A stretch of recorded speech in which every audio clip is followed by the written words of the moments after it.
tough year. When a guy that's been here 12 years as your head coach is physically can't continue, and he's had all these problems, and you're the head coach, then you're the assistant, and then it's a tough thing. And to gather her troops like she did and go on the road and win a game in this tournament is a very difficult thing to do. So I'm really proud of our women's program and our women's team and her. So I just wanted to start with that. We'll go to the players. Question for Alan. What an incredible game you had.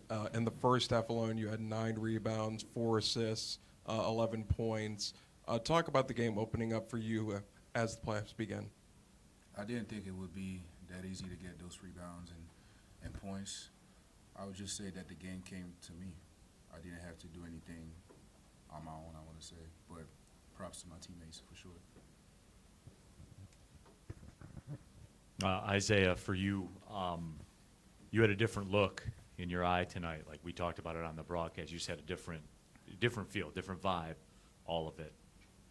It's not just another game, is it? I would say no, because last year I twisted my ankle and I missed the playoffs. So I kind of fired myself up coming into this game, knowing that last year around this time I wasn't playing, and just felt the vibe of just going out there and hooping, honestly. And as usual, Allen and Baru trusted me, and I knocked down the shots that I was supposed to. Any final questions for the players?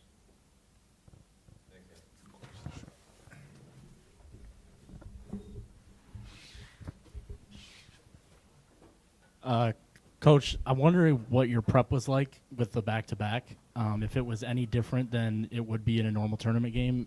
And I'm also wondering if playing back-to-backs in the COVID year, if you learned anything from that and drew anything from that. Right. That's a really good question. The COVID year, I think, for our people that coached that day in our league when you played the same team 2 nights in a row, and many leagues did that, changed a lot for coaches. I mean, it was weird, and it was a complete different prep, and you saw it. Like, on a Friday night, Wright State, who I think won the league, or maybe Cleveland won it that year, but Wright was second, came in here and beat the living snot out of us. And then on Saturday, we beat them. And then at Detroit, we won 2 games in overtime. I mean, it just was weird, and you learn a lot from it.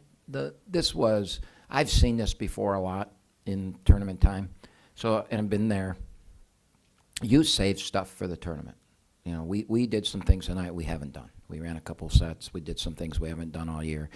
And the game Saturday there is why we won today. If we'd have done this there on Saturday, I don't know if we'd have won today. But they had our respect, and I think they played a really good first half. We just were phenomenal. That first half was the team that I thought our point guard play was really good. We only turned the ball over 4 times, and we shot the ball. We had shooters make shots. Christie came in, and we ran a play to him, and he buried a fade away. And then Isaiah shot threes instead of trying to make a 3. It was all they're doubling and not guarding him, and we kick it to him, and he stepped into him. Those are practice shots. And you could see our confidence grow, and you could just see in the hop in our step, we really played well defensively. The offensive rebounding hurt us, but because they play little guys and could really shoot the 3, which we learned on Saturday night, we had to do some things differently defensively, which took us away from the rim. So there were some long rebounds and some one-on-one rebounding. And, you know, I could see us getting a little tired, so we substituted probably tonight more than we normally substitute. We get to play Thursday. Nobody played 25 minutes. You know, I think maybe Allen played 25, but nobody else played more than 25. Nobody played more than 25. So it was really, really worked out perfectly for us. But the biggest thing was the confidence level we played with. I mean, we had a great confidence level, and we shot the ball extremely well. But we only shot 40. It's not like we, shot out of our minds. We shot 44% from the 3, which I think this team, I thought if you told me at the beginning of the year that we were going to shoot 44%, I'd say, okay, that's a pretty decent night. I think we're a 38% three-point shooting team, not 28. And so it wasn't like we were ridiculous, but it was pretty good. Isaiah was ridiculous, but if you play as many games, you're going to have a game where you make 3 or 4 in a row. And so the key is we really guarded, and we learned from the game Saturday what they were doing, and we were able to take it away. Camp, was the biggest stat maybe that what you just talked about? Baru playing 17 minutes, Allen playing just under 26 minutes with the workload that they've had, with the battles they've been through. That was got to be pretty big, I bet. Well, we've not done well. Not that I pay attention to this stuff, but there's a gambling site out there that one of my friends said to me, "Do you know that you guys are 5-0 when you have more rest than your opponents?"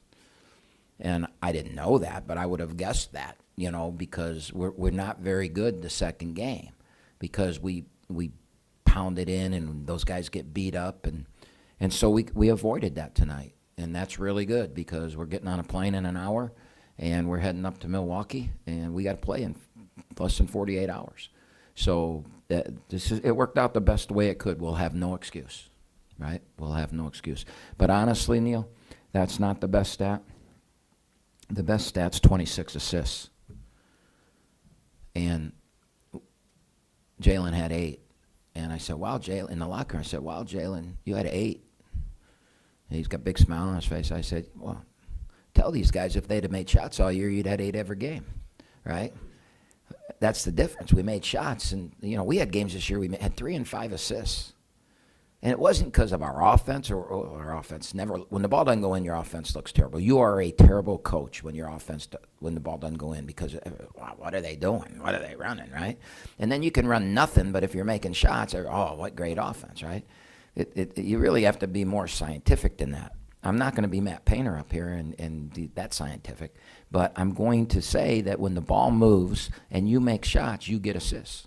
And we did that tonight. Hey, Coach, you just mentioned the team plays in less than 48 hours. What goes into the prep, I guess, in that short of a time span? So the prep will be this. I have a bowl of gumbo in my office, and I'm going to go eat that bowl of gumbo. And then I'm going to drive to the airport, and I'm going to have my computer, and I've got already, we pre-planned we were going to win. You have to do that stuff. I have everything on my computer that I need. Smitty's going to have his own. Bobby is going to have his. Trey's going to have his. And then when we get there, we'll have watched film for a couple hours. We'll meet, and we'll put together what we need to do. And then we'll wake up tomorrow morning in Milwaukee, and we'll start film breakdown with the team. We'll do a walkthrough. We'll go to practice. We'll do a walkthrough at practice. We'll shoot. We'll go back to the hotel. Then we'll break down. We'll watch just the defense before we go. When we get back from the hotel, we'll watch just the offense. Then we'll spend the evening doing some team bonding thing. And then we'll get up the next morning, and we'll have breakfast, and we'll do a walkthrough. And then we'll go to our shoot-around, and we'll do a walkthrough and shoot. And then we go play Milwaukee. That's the whole preparation. Hey, Coach, so I kind of have a two-part question. So as you know, I'm sure Jason Woodrich has played the most games in Horizon League history. First of all, I guess, what has he added to your team this year? And then how does that experience in playing so many Horizon League games help your team come tournament time? Well, that's why I wanted him. Woody, every year of his career, has been to the Final Four in the Horizon League. All 4 years he was at Cleveland State, they made it to the Final Four. 1 year they won it. They beat us when he was there in the championship game. You want that in your program. If you heard me on senior night, he's the greatest teammate I've ever been around. And that's saying something, because I've been around 47 years. He's the greatest teammate I've ever seen. He's unbelievable. I took him out 4 minutes into the game, and he's cheering for Christie. Go make a shot. Yeah, I mean, it was just unbelievable. He never hangs his head. With about 7 minutes to go, he saw I was taking him out. He goes, I got to make one, because he's the only guy that didn't make one, right? A 3. I mean, he made some great plays. But I go, Woody, let's not waste one you're going to make Thursday night tonight, okay? And he smiled and said, all right. I mean, he's just a great kid. He's unbelievable to have around. He's unbelievable in the locker room, and you love coaching him. Coach, you talked about it earlier, the assist in this game. In the first half, you had 16 made baskets, 13 assists. And there was a play by Allen early in the second half where he throws this pass behind his back to Baru. It misses. And I'm thinking, they're all looking for outlet passes. They're all looking for the next guy. What was it about the game plan for this game that allowed everyone to sort of see that picture? Is that where I yanked him out? Yes. Yeah, okay. Pretty soon after. Yeah. They played some trick defenses, right? They didn't guard Jalen. They didn't guard Isaiah early. They backed way off Peru. And so you just have to make the extra pass, and you're going to get a wide open shot. And a guy like Allen has got to understand, you get the ball, you've got to make a quick move and score, or you draw the double and pass. And we've seen it enough this year. The ball went in tonight. That's the difference. I swear to it's really not much difference than anything we did in other games. The ball just went in tonight, and it makes it look different. And that's got to be for this team. I think we had 21 other game. But that's why it's been. We haven't won a game all year here in this building. The last time we beat a team this bad was Toledo, and that was at Toledo. So it just feels good, and again, confidence is a big equalizer. Any final questions for Canty? Thanks, Coach. All right, thank you. Hopefully we'll see you in Indy.